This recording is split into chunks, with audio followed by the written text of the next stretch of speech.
At the Rusted Spur diner, the fryer popped like fair-off hail, and the bell over the door kept a nervous beat. Montana's late light came in thin, glacier blue, laying cold bars across chrome and a coffee-stained counter. Lila Brooks slid through, that glow with a tray balanced in her good hand and the other bound tight in gauze, the wrap creased, edges the color of old tea. Each pour she made happened with angles too careful for habit. Every plate she set down was a small negotiation.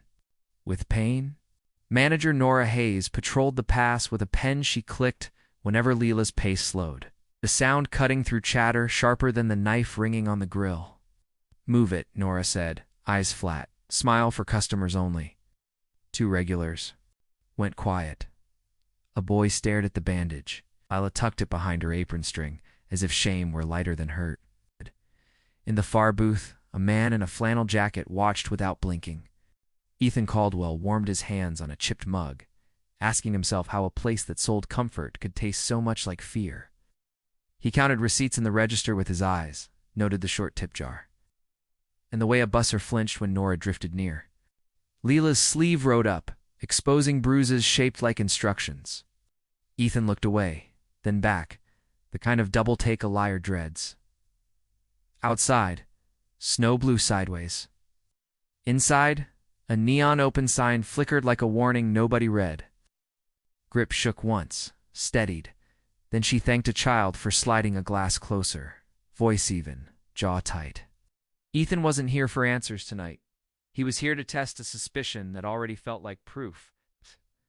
What Ethan uncovered about Lila's injury would shock him to his core. Morning at the Rusted Spur started with a hush, then a swell of sound, a rattle from the vent over the grill. The bell's tired ding, a broom's last pass before shoes tracked in slush. Lila Brooks moved within that rhythm like someone who had memorized every corner. The gauze around her left hand showed tea stains near the knuckles. A strip of medical tape wrinkled where steam had kissed it one shift too many. She held the coffee pot in her right, elbow tucked, body pivoting instead of twisting her wrist, making tiny adjustments no one would notice unless they searched for them. The counter carried rings of yesterday's cups. A rag made small circles, pushing warmth into the laminate, as if that could hide thin spider lines of age. Fryers woke with snapping oil. Bacon curled while the griddle hissed. Pancake scent floated. Over pepper and burnt sugar, the diner's perfume. Outside, Montana presented a hard kind of beauty. Mountains veined with snow, pines combed by wind. Distant ridges cut sharp against a vast wash-blue sky. Trucks rolled by with chains on tires. Somewhere, a plow scraped asphalt, throwing sparks that vanished before the noise reached the glass. Lila checked a slip, nodded to a cook, and wove through stools with a tray nesting 3 plates. Her bandaged hand hovered near the rim, ready to steady without bearing weight. She set down an omelet, a stack of sourdough toast, and a slice of huckleberry pie for breakfast because a regular swore pie first made coffee sweeter. He winked at Lila, then glanced at her wrap, curiosity softened by care. She smiled back, saying little, pouring refills until the pot's bottom reflected ceiling lights like coins. Nora Hayes stepped into that shine and killed it. She was neat from collar to heels, hair pinned so tight you could imagine the ache, an apron creased like a folded letter. Her pen clicked twice, a private metronome she used to count and control. "Lila, heat your pace," Nora said. Not loud, yet clear enough to skate across chrome and land at every table. A teen at the corner booth smothered a laugh. His mother hushed. Him with a look. Lila's mouth thinned for half a heartbeat. Then she set the empty pot onto the warmer and picked up another. Even with the injury, she moved like a practiced melody. Pivot, bend, lift with her hips, never the injured palm. Tickets lined up on the rail, edges curling under the lamp's red glow.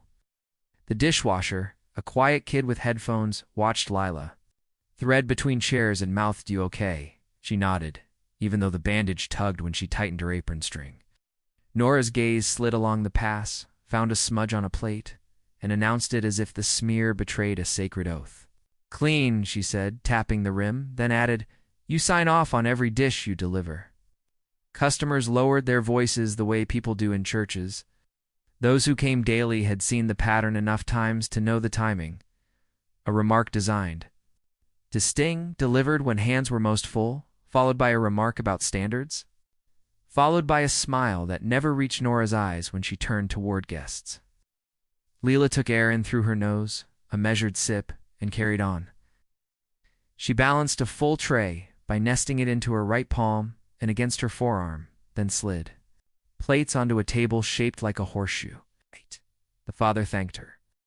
The mother held Leela's gaze half a second longer than usual, as if sending some silent reinforcement across the space between them. Snow brushed the window in feathery waves, ice along the sill, catching light that drifted across sugar caddies and cracked ceramic creamers. On the wall, a framed photograph showed this town under a summer sky, hay bales stacked like coins across, fields, mountains almost purple far beyond. That softer season felt impossible right now. Winter sat heavy on roofs and shoulders alike. In the back booth, a man in a flannel jacket stirred his cup and watched the movement of the room the way. Mechanics listened to an engine. Ethan Caldwell looked too ordinary to matter. Stubble from a long day, boots scuffed by road salt, the kind of face strangers forget. Yet his eyes kept counting. Our seats in the drawer at lunch had seemed light all week. The tip jar, never overflowing, had looked suspiciously thin each night when doors locked. He had taken a seat near the register on purpose, a vantage point to watch how money traveled, who touched what, when. Ethan turned pages of a local paper, scanning without reading, then returned to the scene reflected in the salt shaker. Lila eased the door to the walk-in open with her hip and disappeared inside. She came back with lettuce and a tray of chilled plates, teeth chattering once before she steadied herself. Nora stood at the end of the line, issuing instructions with a tone that implied she alone rescued chaos from collapse. "Order 12, refire the hash, it's under," she said, then to Leela, "If you can't carry, you can call for help." The words landed like a public verdict. Lila did not bite. She lifted 2 bowls, tucked a spoon under each, and set them gently before an elderly couple. The woman patted the table's edge. "You take care, dear," she said in a whisper meant to be kind without. Starting a scene. The man folded his napkin like a flag and glared toward the pass with the complete authority of someone who believed decency should be obvious. Steam fogged the front windows. Boy traced a heart on the clouded glass and wrote a name in it. A trucker muttered that the coffee needed to be stronger, just as Lila refreshed his cup, which surprised him into thanks. She acknowledged him with a nod, then returned to the warmer. In her step lived a rhythm of calculation, distance to travel, angle of the body, which elbow turns best, and where to pause. Her injured hand remained close to her apron, fingers curled like a secret she refused to share. Outside wind combed the street, driving needles of snow along the curb.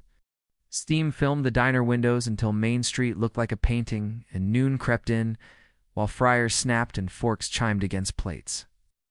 Lila Brooks worked the floor on learned reflex, the bandaged hand tucked near her apron, the other balancing trays through narrow aisles. She reached the coffee station at the one quiet minute between rushes and heard Nora Hayes at the office threshold. Voice soft, cheerful, and wrong.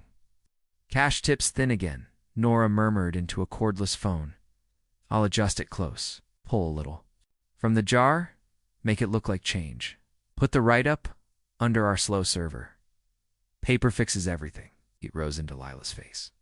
She had slipped into the hallway for lids and stood still as the cooler fan covered her breathing. Nora's words tucked themselves under the grill's hiss like needles under fabric.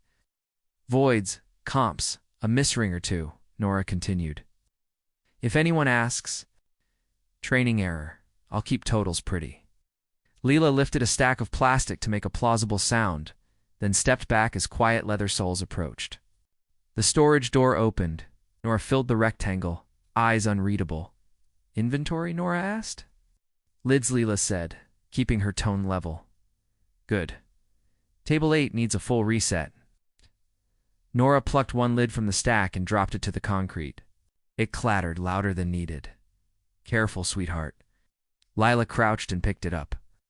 When she stood, humidity clung to her hairline, and a throb climbed from the wrapped palm to her shoulder. She returned to the floor and laid water glasses. With a steadiness that defied that pulse, mother with a stroller watched Nora's retreat and shook her head. A rancher at the counter turned his cup slowly, jaw tight. Lila's stomach nodded. She had thought the jar thin, had told herself holiday slowdowns could explain it. Hearing confirmation turned doubt into a hard shape pressed under her ribs. She set out pie slices, wiped the case, and kept her smile. Nora drifted by, fingers hooking the top of Lila's apron. "Clinic?" she asked lightly. "After lunch," Lila said. Lila answered with a nod, because an argument would become theater for diners who came for comfort, not conflict. She reached for a broom, braced the bandage against her side, and swept the fine grit that lived beside chrome legs. Nora faced 2 customers and delivered a speech about standards loud enough for 3 tables. "Hot items require discipline," she said. "Accidents cost everyone." Her smile aimed outward. Her eyes pinned Lila. Ethan watched a receipt vanish into Nora's pocket while she congratulated a cook on speed, like a card trick.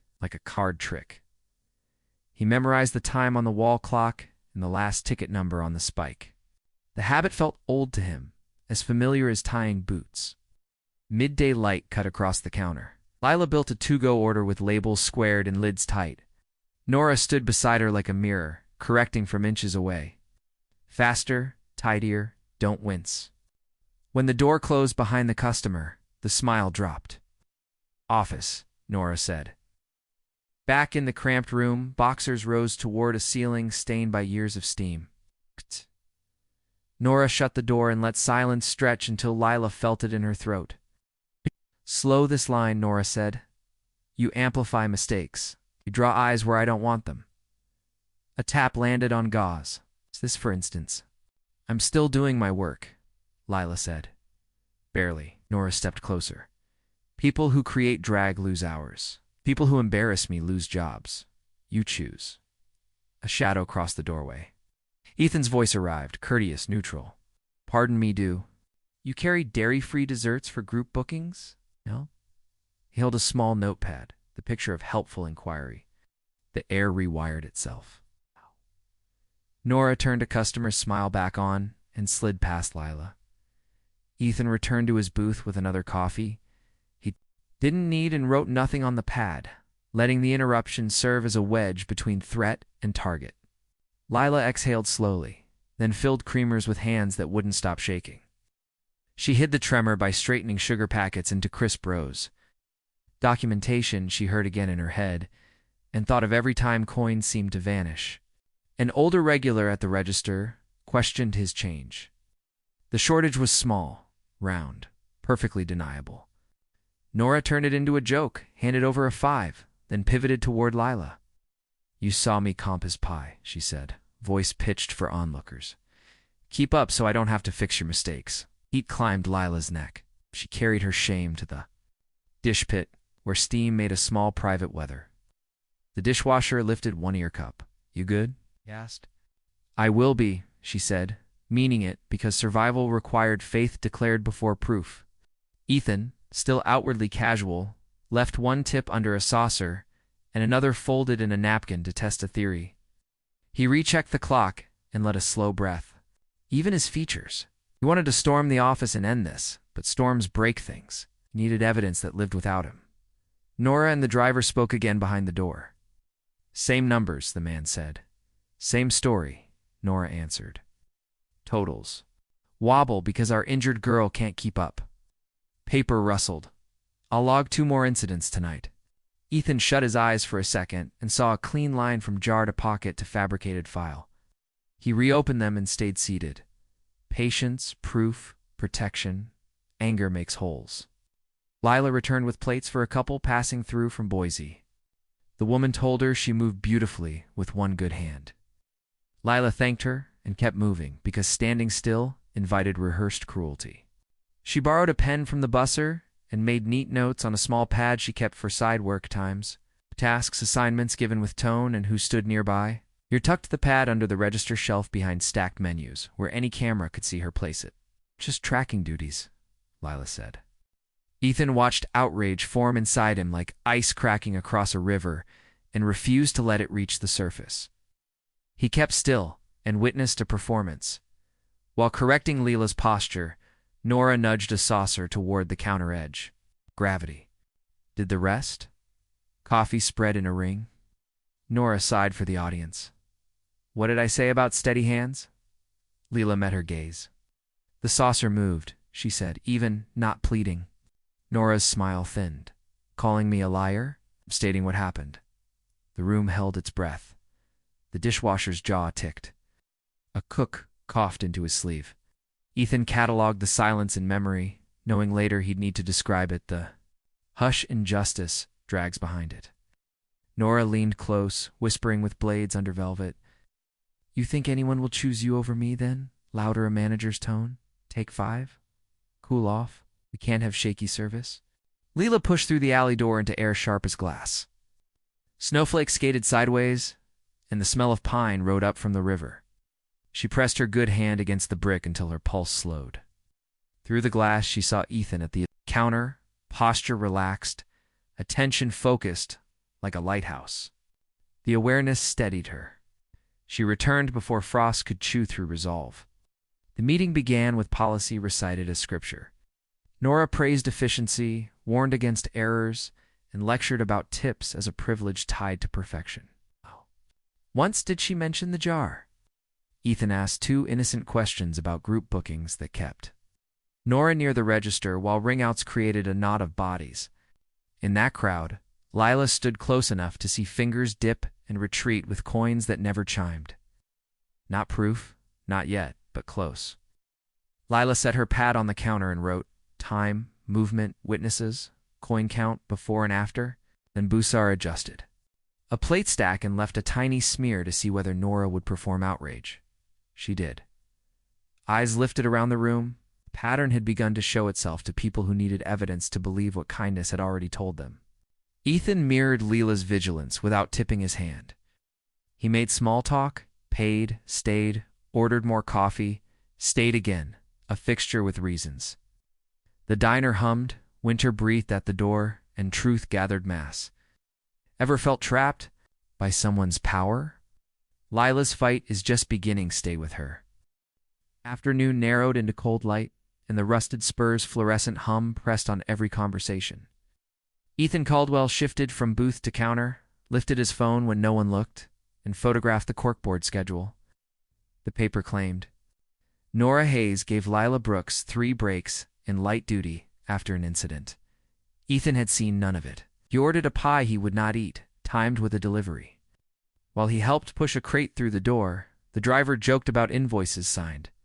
Before he arrived, initials neat, always pound. Lila's handwriting curved. These letters were squared, an imitation. Ethan smiled and filed the mismatch. An office door loosened when Nora crossed the room to sing happy birthday. He slipped inside, pulled it nearly shut, and moved fast. A ledger lay open to yesterday's. Closeout. Voids clustered after cash transactions, each tagged training error, each note pointing at Leela. Receipt numbers skipped a neat gap where something should live. A margin line read comped slice. The comment field was blank. He held the Zet tape to the light and found a faint slice where strips had been trimmed and restapled. A performance folder held write-ups that clashed with reality, tardy though she opened. Glass breakage, though a sleeve nudge caused it. A tab flagged work comp denied. He photographed every page, careful with angles, then turned to a tip sheet listing jar, counts beside names. Morning, light, midday, modest, close, average. Total, healthy. The final number implied abundance. He had never seen in that jar. Real life spills coins. This math never did. Copied the sheet, slipped to the hall, and let the door settle. From the past, laughter swelled around a sparkler and a chocolate. Lila threaded heat and chatter, smile present, shoulders tight. The bandage held a gray crease where pressure folded fabric. Colder light near the entrance showed a bruise peeking. Past tape. She lifted with her hips, kept her wrists aligned, and refused to let pain govern her courtesy. A boy tapped the counter and said the pie tasted like summer. She thanked him, voice even, then steadied a tray with a breath she hid by turning. Ethan felt admiration and dread in equal measure. He paid, left by the front, circled to the alley, and re-entered through the service door with a bag of bakery. Pastries for staff. The dishwasher accepted the peace offering with a nod. Ethan asked for the old DVR remote and pointed toward the ceiling camera by the register. The owner said, "You keep backups," he lied. The kid shrugged and produced a cracked bin. Ethan crouched beside the recorder and scrolled timestamps. Between 1:05 and 1:18 yesterday, the image froze on an empty aisle, yet sales were heavy. 3:42 today, the lens stared at the freezer door while the drawer gaped at the frame's edge. A paper tag on a cable read replaced Monday in Nora's tight hand. He photographed the glitches and the note. Outside, wind pushed snow like salt along the alley. Inside, grease and espresso perfumed the air. Leela emerged with bowls, balanced cleanly. Left hand braced against her hip as counterweight. Right arm steady. Her step hit a snag. She breathed through it and continued. Ethan returned to the dining room and heard the world she managed. A fork request, an apology not hers. Thanks from a thawing farmer. Regulars had begun to watch Nora with wary eyes. Rumor was ripening into belief. The register, a small stack of bills, waited under a clip. A server rang a cash sale, announced the total, and grinned at a toddler with a toy truck. Nora stepped in, corrected the greeting, palmed the receipt, and hovered near the drawer. Ethan kept his face bland and memorized angles and the daring glance that seemed to say, "I dare you to see." He had seen. Seeing wasn't enough. He needed numbers that could outlast charm. After the shift change, he burned an hour at a hardware store, bought rock salt he didn't need, then returned with a friendly offer to spread it on the steps. With the room thinning, he asked Nora again about group bookings, said a mill crew, wanted a set menu with separate tabs, and wondered how deposits moved. She handed him a policy sheet that looked neat until he read past the headline. Clauses contradicted the forms he kept at another site. Her route sent deposits through a manager's cash hold to be delivered after reconciliation, language flexible, enough to hide diversion. He praised the document, requested a printout, and listened while she offered a story about accountability that sounded rehearsed. Every line circled Lila. He left again and drove to the bank branch where he knew the teller by name. Old statements showed a rhythm he didn't trust. Deposits landed late and short by a modest repeating margin. Mondays were worse. Taxes read correctly, which meant the tampering targeted the seam where cash meets trust. He printed the quarter's summary, slid it under a map in his glove box, and returned as evening warmed the windows. Leela's pace shifted from relentless to careful, exhaustion etching faint lines beside her eyes. She steadied a high chair for a family, wrapped a to-go loaf for a driver facing the pass, and flexed her injured fingers only when she believed no one watched. Ethan wanted to promise help, yet silence would guard her until proof could bear weight. He set another test, a 20 under a saucer, a 10 beneath the check, coins stacked like cairns. He stepped to the gas station for 5 minutes, then came back. The hidden bill had vanished, the visible tip remained, and the coins had been absorbed. Despite the servers still working that section, it happened twice more within an hour. In the office now sat a fresh note clipped to Lila's file. Counseling recommended for attitude. Customer complaint redelay. He approached the couple tied to that ticket and, with a kind smile, asked whether service had disappointed them. They laughed, praised Lila by name, and waved toward the kitchen with gratitude. He jotted their words and pressed the page against a bank receipt like truth could fuse to truth. A sheriff thanked her for never letting mugs run dry. Inside Ethan, something aligned. He mapped the flow. Skim during distraction, void it to Lila. Deposit short, build a false record, deny the claim. He printed copies, hid them beneath the false booking sheet, and slid both under his coat. A text buzzed from an unknown number. Careful where you put your hands. Another followed. Owners don't always get happy endings. He looked toward the office window and caught a reflection suggesting someone watched him. He pocketed the phone, counted to 5, and raised his eyes as if nothing had occurred. Leela glanced his way, then bent to retrieve a napkin and used the second to stretch her fingers in shadow below the counter. Resolve met resolve and steadied him. What would you do to uncover the truth? Follow Ethan's quiet mission, he said. His empty mug down, heard a bolt slide behind the office door, and understood the next move would draw blood, one way or another. Night crept in like frost across the windows, turning street lamps to halos while the rusted spur ran on momentum and habit. Ethan Caldwell sat close to the hallway and let the hush between songs on the radio swallow his footsteps. When Nora Hayes ducked into the office with a cordless phone, he fanned a stack of menus as cover and edged near the cracked door, breath steady, face blank. Her voice floated through fan noise from the cooler, smooth enough to butter steel. "Stop asking," she said. "I told you the jar is handled. She is not a problem anymore. She is a reminder." Pause, then a chuckle with no humor. The wrist did the trick. Slam door closes more than cold air. She keeps her eyes down now. If she pushes, I have paperwork. Ethan felt a sour heat crawl up his throat. He pulled out his old phone, opened the recorder, and set it face down on a shelf of takeout lids. Self-control won him inches. Rage would have cost evidence. Lila Brooks carried a tray past the pie case, jaw firm, gaze kind, the bandage at her left hand tightly wrapped, yet already stained at the edges. She shifted plates onto a booth for a couple who had driven all day. The woman thanked her for her sweetness, and Leela nodded as if gratitude were a quilt she could fold over other people.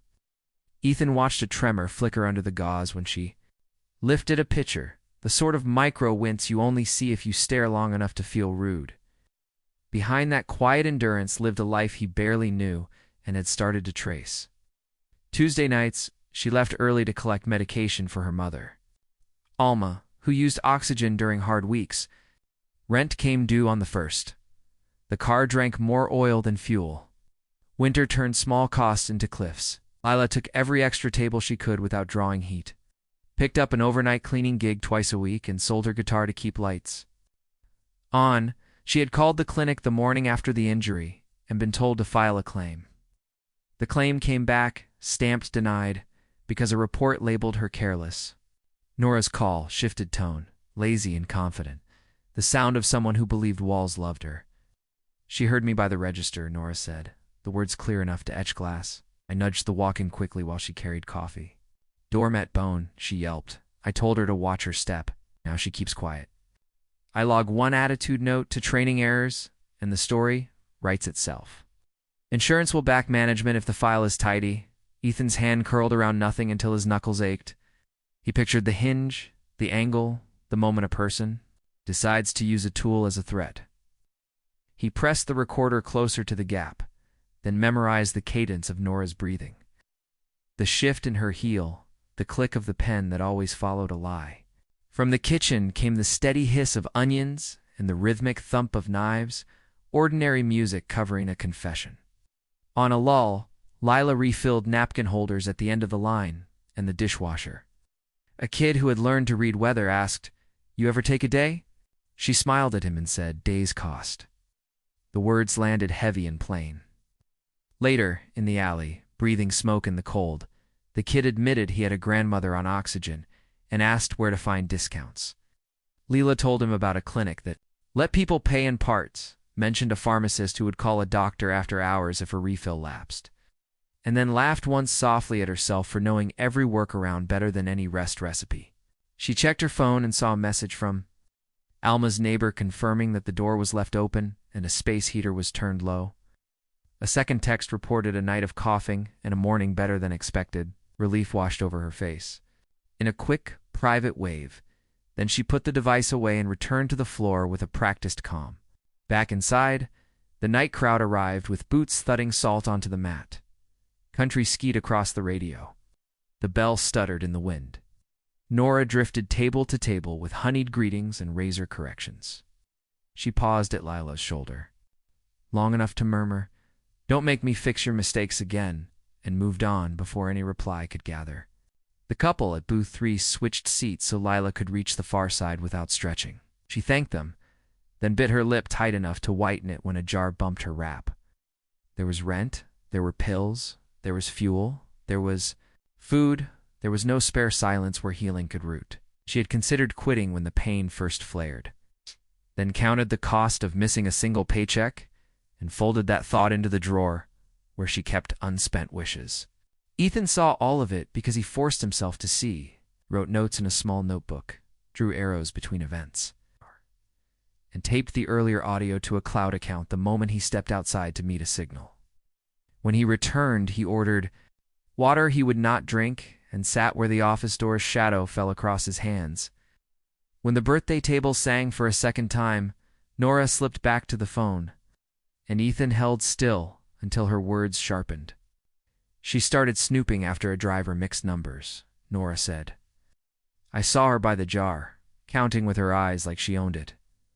So yes, I gave the door a push. You want loyalty? You remind people who hold the keys. If she runs to anyone, I flash the file and ask why she breaks the dish and clock rules. She'll keep quiet. Everybody keeps quiet when they need ours.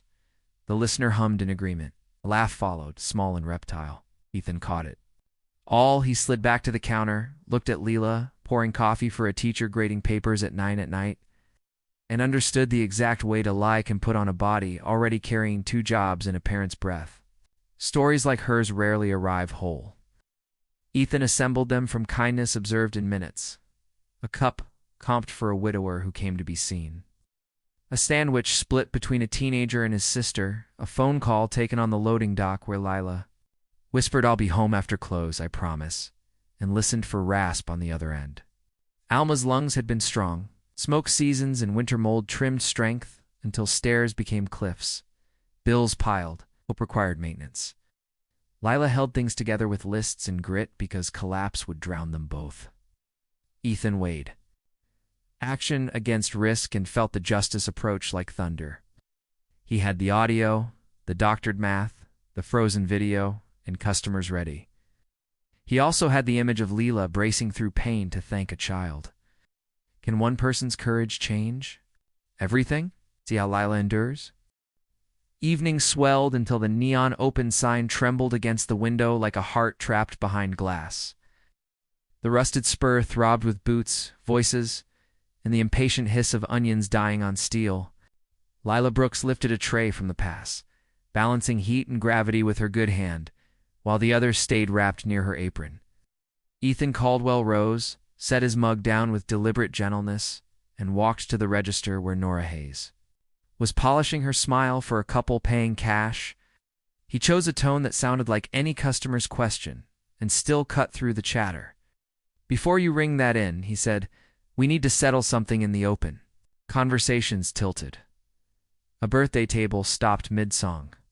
The dishwasher froze mid-rinse, headphones sliding to his collar. Nora tilted her head, amusement like frost. Sir, please take your seat. Your blocking service. Ethan reached into his jacket and laid a stack of printouts beside the tip jar bank summaries. Ledgers, screenshots, photographs of slips altered by careful hands. He set his phone on the counter, thumb poised over a voice memo labeled office. I'm done watching you harm my staff, he said, and I'm done watching customers' cash evaporate. My name is Ethan Caldwell. I own the rusted spur. The word own hit the tile like dropped iron. Lila's grip tightened. The tray quivered, steadied. A busser whispered, oh. Nora's smile held, but her eyes thinned. If that were true, you wouldn't stage theatrics during peak hours. She said, laugh thin as Edgewater ice. Let's not confuse our guests. Ethan pressed play. The office fan hummed through the tiny speaker, followed by Nora's voice. It's unmistakable and calm. The wrist did the trick. A slammed door closes more than cold air. She keeps her eyes down now. A sharp inhale moved through the room like wind across wheat. The recording slid into a second clip. Voids, comps, a misring or two. Paper fixes everything. I'll keep totals pretty. A regular at the counter straightened on his stool. The Boise woman's hand found Leela's elbow. Cook's knife. Paused above a tomato. Nora's face went still, then harder. Fabrication, she said. Deepfakes exist. Anyone can stitch sentences. Ethan lifted a second phone and opened the camera roll. Timestamps glowed over images. The ledger with trimmed zit tape. The tip counts that never matched the jar. The cable tagged replace Monday. Frames where the register sat within sight while The video froze during heavy sales. He slid a printed bank chart forward, margins marked with deposits always late, always light. Customer staff. Please look, he said, voice steady. These aren't opinions. They're dates, numbers, and signatures. They tell a story about theft and injury. Leela set the tray at booth 3 because honesty deserves plates set square. She stepped forward until she stood near the counter. Bandaged hand close to her side, color draining, yet posture unbroken. The Boise woman rose and moved beside her, silent solidarity that shifted the floor. Nora backed toward the pass, mouth reshaping into pity. He's dangerous, she told. The room, he stalked me, recorded me, and wants my position. I've protected standards while she fumbles. Ethan fanned more pages. These write-ups contradict video, schedules, and witness statements, he said. Half this room praised Lila by name. Not one complaint matches your file. These signatures. That red LB he pointed, don't match her hand. She loops. These are blocks. You forged them to frame her. Murmurs rose. A rancher barked, I watched you bump that cooler. The dishwasher lifted a dripping hand. She hurt her wrist because the door jumped. Nora pivoted to rage. You think a room full of fry cooks outweighs management? Her hand drifted. Toward the drawer, as if dragged by a tide. Ethan slid it shut with his palm and kept it there. He raised his chin toward the teen hostess. Call the sheriff, he said. Ask for Deputy Morales. Tell her the owner requests an immediate response for theft, fraud, and assault. The girl hurried to the wall phone while 3 cell cameras rose like witnesses. Outside, snow whirled. Under the streetlight, and pressed a white ear to the glass. Inside, the radio stumbled into silence and found a slower song. Lila breathed in, out, in again, then spoke. You slammed that door, she said, each word clean. You watched me drop the pot and told me to watch my step. You wrote me up while I iced the swelling. You told the clinic I lied. The room. Hushed. Nora's gaze flickered. Calculation flashed and fled. You needed discipline, she answered, attempting gentle and landing cold. I saved jobs by enforcing order. Ethan switched to the clip where she bragged about loyalty, and Keys, the small speaker giving the truth, nowhere to hide. Lila's eyes filled, not with weakness but with fury, which finally allowed light. She did not move closer. She did not retreat. She stood and let her breath settle. Sirens stitched the evening.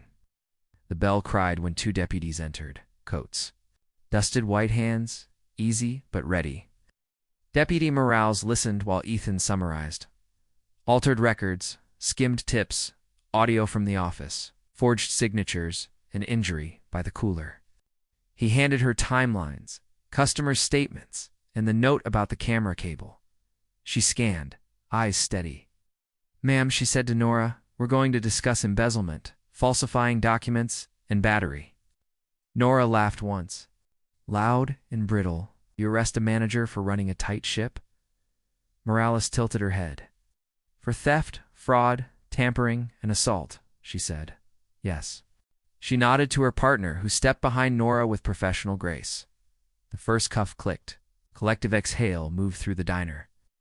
Nora jerked, knocked a spoon to the floor, and flung words at Lila like gravel. Ungrateful child, she hissed.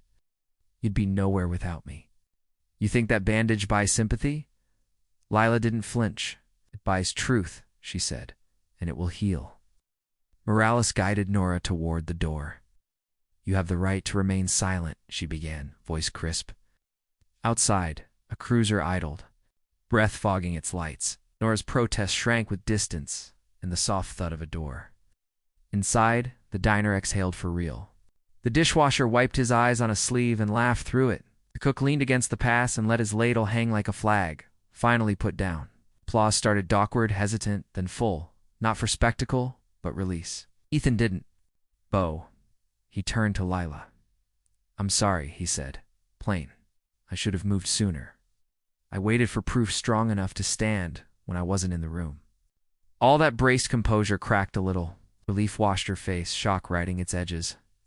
She swallowed, nodding as if convincing her body to believe what her eyes saw. You own this place, she said, both question and answer. I do, he replied. I bought it because I believe a diner can keep a town honest. I hid because I needed to see the bones. I'm sorry you bled while I waited. She shook her head. You did what I couldn't do alone. Her voice wavered, then steadied. Thank you for choosing the light. He lifted his hands, palms open, and spoke to the room. Back pay for stolen tips, medical bills covered, training rewritten, cameras replaced. Anyone who helped hide this is done. Anyone who stayed quiet out of fear can speak now. If you gave a statement tonight, I'm grateful. If you saw and stayed silent, start differently tomorrow. He faced Lila again. If you want ours while you heal, we'll adjust duties and pay. If you want time, you have it, with wages. The decision is yours. She looked around at the faces truckers, teachers, hikers thawing from the pass, our locals who know every crack in this counter and let the support land. The Boise woman squeezed her fingers, while the teen hostess offered tissues. The rancher who ordered the pie first raised his fork like a toast. Lila laughed once, a quick sound that surprised her, then cried without hiding to make anyone comfortable.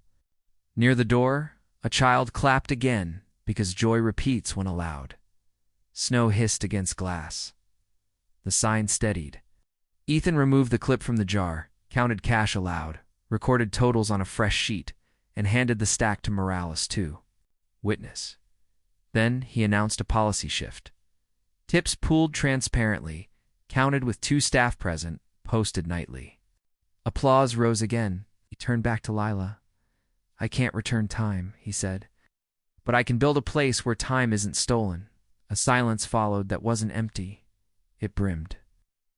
Lila inhaled like someone taking her first full breath. Of winter without bracing for the burn. Pain still lived in the bandaged hand, yet something larger lifted. Okay, she said, voice clear. Let's close strong. The night moved again, changed. Orders resumed, but laughter sounded different. Less careful. The cook called pickups with a grin. The dishwasher banged pans like drums. The deputies finished their statements and left with pie for the station, promising updates in the morning. Ethan slid behind the counter and poured water for the Boise couple, then refilled coffee for the rancher who toasted. He didn't play owner like a hero. He played owner like a steady pair of hands. Lila returned to the floor, posture tall, pace measured not by fear, but by purpose. She thanked the child for clapping. She thanked the room for staying. She met Ethan's eyes across the chrome and nodded, a vow signed without ink. Outside, wind chased powder down Main. Inside, the diner held heat, resolve, and a new center of gravity. Justice had stepped through the door and refused to leave. By the pie case, someone started a soft count to close. The numbers sounded like a prayer. Ethan added one final promise, spoken low so it belonged to the crew more than the crowd. We don't run on fear here, he said. Not anymore. Morning arrived washed clean, as if the night storm had taken the town to a river and rinsed every corner. Sun cleared the ridgeline early, turning the snowfields above Maine into bright plains. And the air smelled like metal and pine. At the rusted spur, the neon open burned steadily instead of jittering. And the pie case shone so bright that faces came back kinder from the glass. The bell's first ring carried a lighter note. And guests stepped in with shoulders low, surveying a room that felt aired out and honest. On the corkboard, a fresh sheet read tip count, with clear boxes for names, totals, signatures, and a time. Stamp, written in bold ink. Nora Hayes was gone, and the vacuum she left pulled fear out of corners. The napkin dispensers looked relieved to be touched without scorn. Lila Brooks arrived a few minutes before open, breath fogging in the crisp. Cold, bandaged hand, tucked near her coat, eyes awake despite a short night. She unlocked the side door, flicked the lights, checked the cooler, and paused only to feel the hinge move smoothly where it had once betrayed her. Ethan Caldwell stood near the pass with a toolbox and a clipboard, finishing a list that paired safety fixes with dates, costs, and names assigned to maintain them. He tested the camera by the register, watched its tiny light hold steady, and nodded to the dishwasher, who grinned without the caution he used to wear. word traveled faster than sunlight.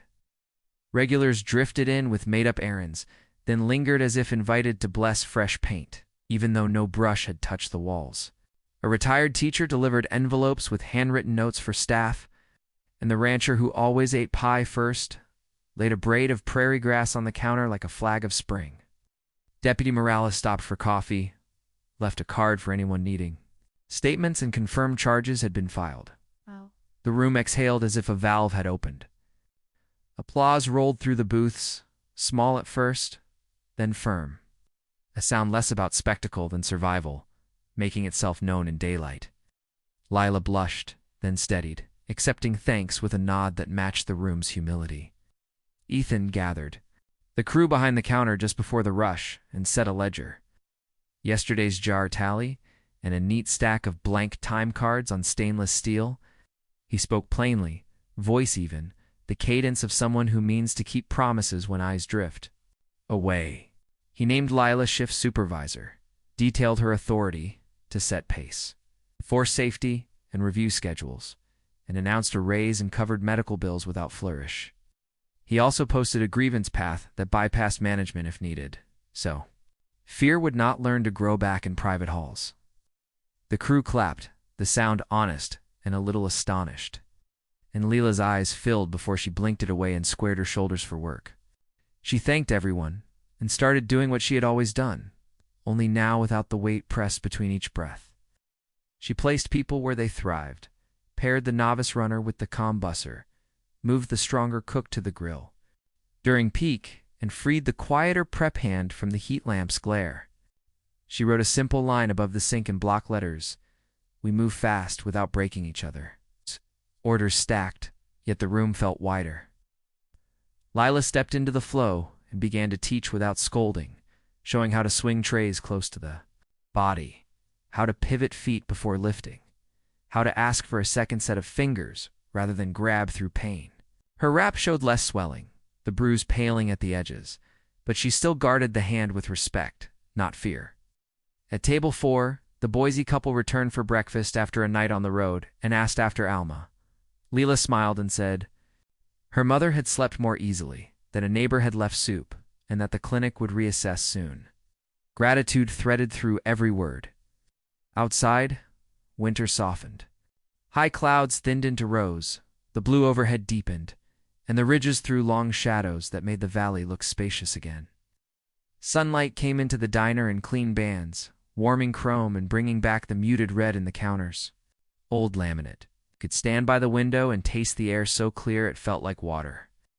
Customers noticed the quiet confidence running under the service. They wrote small notes on checks. "Thank you, we see you. Keep going," and tucked bills into the jar without cutting their eyes, toward the office. Ethan asked Lila and the hostess to count in full view 2 hours after opening. They said numbers aloud, signed, posted the tally on a whiteboard, and tucked the envelope behind glass with 2 names across the seam. Transparency soothed like coffee. A hush of relief settled, sounding like contentment rather than caution.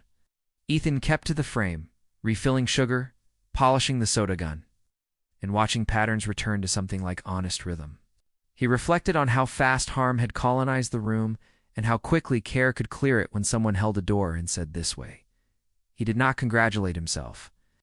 He kept cataloging needs and writing dates, because structure is how good intentions survive busy weeks. Mid-morning passed without one flinch when the cooler opened. A handyman had set a new closer at dawn, and the hinge whispered instead of barking. Lila tried it twice and chuckled when it behaved like equipment, not a threat. She posted a fresh safety sheet beside the sanitizer sink. Lifts with legs. Blades down, wet floor signs early, breaks taken, pain reported without penalty. The dishwasher pointed at the line about breaks and nodded like someone who had never seen those words honored in print. By lunch, the sky held a hard brightness that made distant mountains look close enough to touch. 2 hikers thawed at a window booth and asked about a ridge sheltered from wind. Lila unfolded a map and traced a loop that would keep them safe. The retired teacher left a clipping from a column about dignity at work folded under a salt shaker. A logger studied the whiteboard total and grunted approval, then tucked a bill with a note that said for whatever Alma needs next. Alma texted late morning to say the tea helped. The whiteboard posted transparent tip counts 3 times a day. Envelopes sealed with 2 signatures, jars visible and suddenly fuller because trust invites generosity. Workers who once avoided eye contact now sought feedback, and guests leaned into the kindness as if thawing their hands by a steady fire. On Wednesday, Deputy Morales stopped for pie, left a brief update that the case would proceed quickly, and praised the sign above the sink that read "Lift with legs and with kindness." Leela thanked her and sent a slice to the station for the night. Shift the gesture, a thread that bound the room to the town it served. By late week, Ethan had Lila building schedules with rest stitched between shifts, a buffer for anyone caring for a relative, and space for cross-training so no absence crippled service. She learned purchase cycles, tracked waste without shaming, and rewrote phrasing on the old recipe cards so instructions matched what hands do. She also set a quiet rule for herself: touch the cooler last at close, a ritual of reclaiming the place where harm had been staged. The hinge whispered hello each time and never bit. When Alma felt strong enough to visit, she chose a slow hour and took a small table near the window where ridges stacked like folded paper across the horizon. Staff waved without fuss and brought tea with honey that tasted like meadow light. Alma watched her daughter steer the room with a soft command that drew effort rather than fear. And for a few minutes, her shoulders eased into the chair as if the valley itself had slid beneath her and promised to carry some weight. Guests noticed the visit and stepped around it with respect, which felt like the clearest proof that fairness had become muscle rather than poster ink. As winter brightened, crews from the highway stopped in wearing orange jackets dusted with salt, and their heavy boots left melted constellations on tile. Lila slid mats to catch pools, moved a sign so strollers fit easier, and began to read the door like a barometer, adjusting staffing 5 minutes before pressure changed. Ethan kept guiding without hovering, asking questions that sharpened her judgment, such as what success looks like on a stormy day, or how to keep the team ready when the bus is late without draining their energy. He shared the tool he uses when stress climbs, a short walk outside to name 5 things he can see from the parking lot. At the spur often meant a raven above the power line, a roof line shining, a ridge cut clean against blue, a plow throwing glitter, and a river that looked still until you watched long enough. Lila added her tool, a pocket card with lines for breath counts that reset the nervous system, and she taught it to a runner who tended to speed until errors multiplied. Slowing him made the work faster. She and Ethan met after closing twice, a week to review numbers, and she learned to spot patterns early, a dip that hinted at a broken seal, a spike that signaled a mislabeled case, a variance that flagged a training gap long before it looked like a crisis. With fundamentals stable, creativity returned. A breakfast special featuring huckleberries sold out by 10, a slow Sunday turned. Lively with a mural sketch on butcher paper where kids drew mountains. At the same time, grown-ups sipped, and a supper club pilot tested a stew recipe sent by a rancher's grandmother, served with cornbread so fragrant, even the accountant asked for seconds. The room had changed airflow, or maybe the absence of dread, made space for joy to move. Either way, laughter rose from tables without flinching, and gratitude started to sound less like relief and more like belonging. On a clear afternoon, Ethan and Lila stepped outside to watch the sun slide along the peaks, and he said he could imagine the spur lasting decades if they kept choosing light over shortcuts. She said she could imagine training managers for other towns, then surprised herself by admitting she wanted to learn audits so numbers could never again be used as weapons against people doing their best. He promised that mentorship, then asked permission to be corrected when old habits tugged. She agreed, and the handshake that followed felt like a contract written in mountain air. Back inside, the bell chimed for a family who had avoided crowds since fall. They chose a corner booth because the diner now felt like a safe room. Lila guided them gently, pointed out quiet hours for future visits, and thanked them for the trust. Offered to a place still learning how to deserve it daily, fairness had become visible. Discipline applied evenly, praise shared, corrections private, and grace extended to customers who came in rough and left softer. The town mirrored that shift. A librarian started a community board near the entrance so locals could post job leads, meal trains, and plowshares. And nowhere on that surface did a single note use shame to move people. Ethan looked at the board one night and told Lila that this was what he had wanted when he signed the deed, a room big enough to teach the valley how to treat itself. She answered that the valley had taught them to, because wideness gets into the lungs and asks courage to match. The last chore each evening felt less like closing and more like setting a table for tomorrow. Lights lowered, floors steamed. The jar counted with 2 names across tape. The safe clicked, the sign went dark. Then the door opened again because the cook remembered his scarf, and the whole crew laughed at once, not at him, but at the way. Ordinary life had returned. They stepped out under a sky so open it looked like promise, and cold lifted their breath into silver threads that vanished, above a street headed toward plains that ran clear out to the horizon. Spring loosened winter's grip, and the rusted spur settled into steadiness earned by daylight choices. A room humming with fairness visible in every gesture, tally, and posted promise. Lila Brooks guided the floor like a conductor who trusts. The players, setting a tempo everyone could keep, turning rushes into waves that lifted rather than drowned. Her hand healed enough for a light rap, yet she still modeled careful lifts. Clear requests for help, and brief stretch breaks that kept pain from masquerading as duty. Customers noticed the softer tone and answered with patience, generosity, and a civic pride that made coffee taste brighter. Ethan Caldwell kept to the edges when praise rose, fixing hinges, rewriting checklists, and coaching in quiet corners while inviting Lila to own decisions that shaped days and soon, seasons. Alma walked to the river on sunny afternoons, scarf over her shoulders, sending photos of ice melting into ribbons of glass. Lila taped one beside the schedule to remind everyone that good work can bridge strain and rest. Vendors stopped padding deliveries because accountability lived in public. Drivers signed against totals with smiles instead of smirks, and mistakes became teachings, not weapons.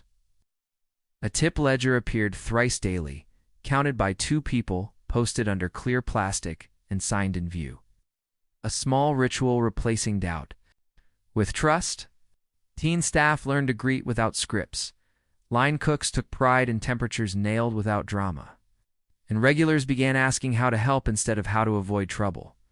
Ethan shared books on service, finance, and ethics. Then confessed the blunders that taught him to listen before the room broke, turning authority into mentorship that invited questions rather than silence. Lila learned ordering inventory cycles, scheduling for recovery, and forecasting storms, highway closures, and school games so staffing matched reality rather than habit. She piloted a weekly family meal for staff that rotated recipes, eased grocery bills, and made belonging a practice, not only a feeling. The town responded with flyers for meal trains, coat swaps, and clinic hours pinned near the door, proof that a diner can anchor a community without pretending to save it. On market days, ranchers left notes about snowfall up high. Hikers traded trail reports. A librarian organized story hour that filled the corner booth with crayons, maps, and soft voices. Laughter returned without flinching because no one waited for a pen click to cut it short. The sheriff's office finished its case. Restitution began. Court dates passed. The town learned that accountability can be firm without revenge. Nora's absence became a cautionary tale told without spite. A reminder that unchecked power corrodes and that boundaries deserve early defense. Ethan, humbled by how close caution had come to masquerading as prudence, made a practice of early intervention, inviting staff to raise a flag the instant something felt off. Lila trained 2 assistants, so leadership never collapsed onto one set of shoulders. Then built a rotation that gave each person a chance to run the line during peak hours with support instead of scrutiny. She instituted a small courage award, an enamel pin handed out each Friday to someone who turned a problem into a path. Pins multiplied across aprons, and the story stitched itself into local lore. A mountain town where a diner proved fairness could be operational, measurable, and contagious. Tourists came for huckleberry pie and left talking about posted counts, ergonomic lessons, and a supervisor who thanked them for their pattas as if it were part of the meal. Alma gained strength, knitted blankets for the shelter, and wrote tags that Reed made during quiet mornings while my daughter's place kept our valley kind. Ethan drove slower along the river, reflecting on justice as ordinary labor built from repeated acts that refused to look away. He spoke at the high school about stewardship, then sat with students planning a food cart, offering spreadsheets, permits, and a promise to sample anything they dared to fry. The Spur hosted a town hall on wage transparency. People argued, laughed, found common ground, and left with templates Leela and Ethan had shaped to fit calloused hands. One storm stranded musicians, and the diner reopened after hours with stew. A fiddle sang by the pie case. Travelers danced with locals, and the floor held because care had trained it too.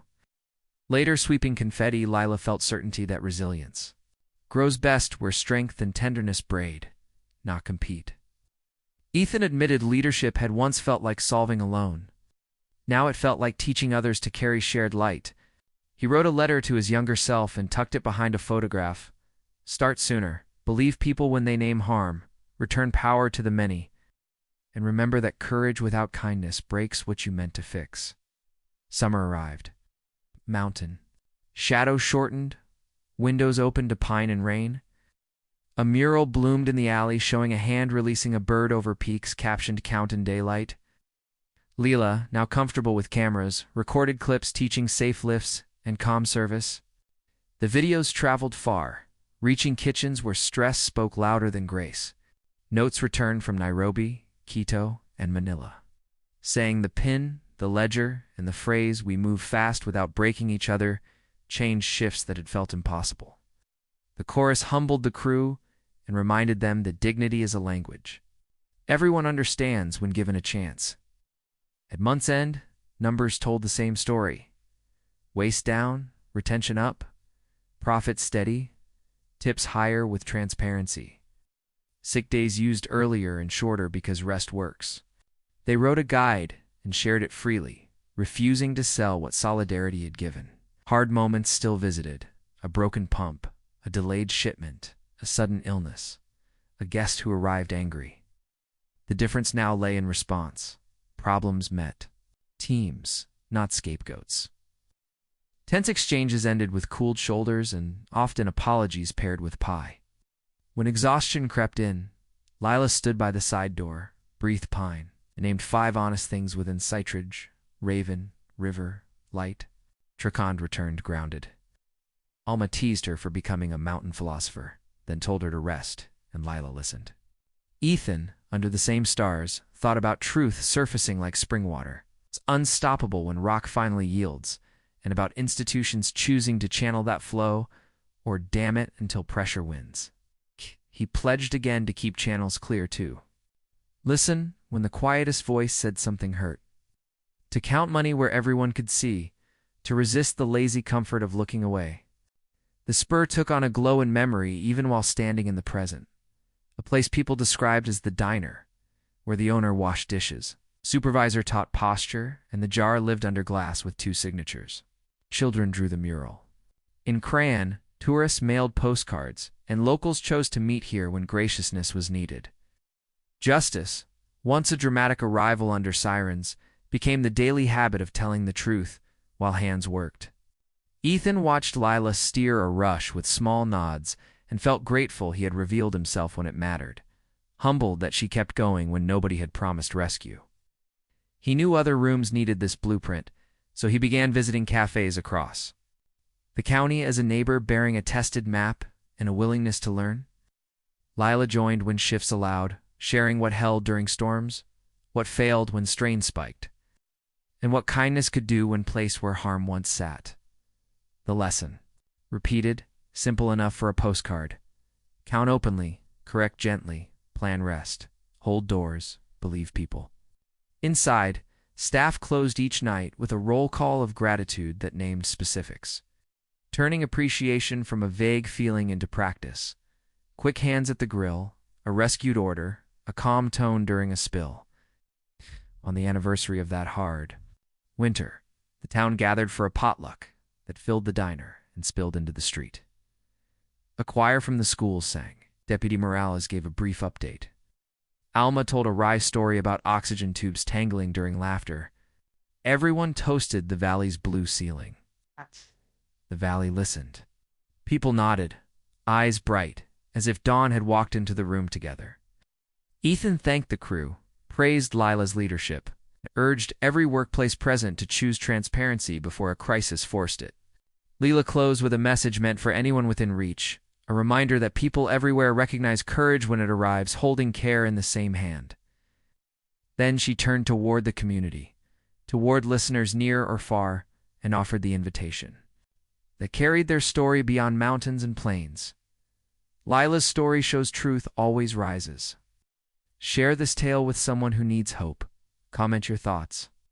And join us for more stories of courage that shock and inspire.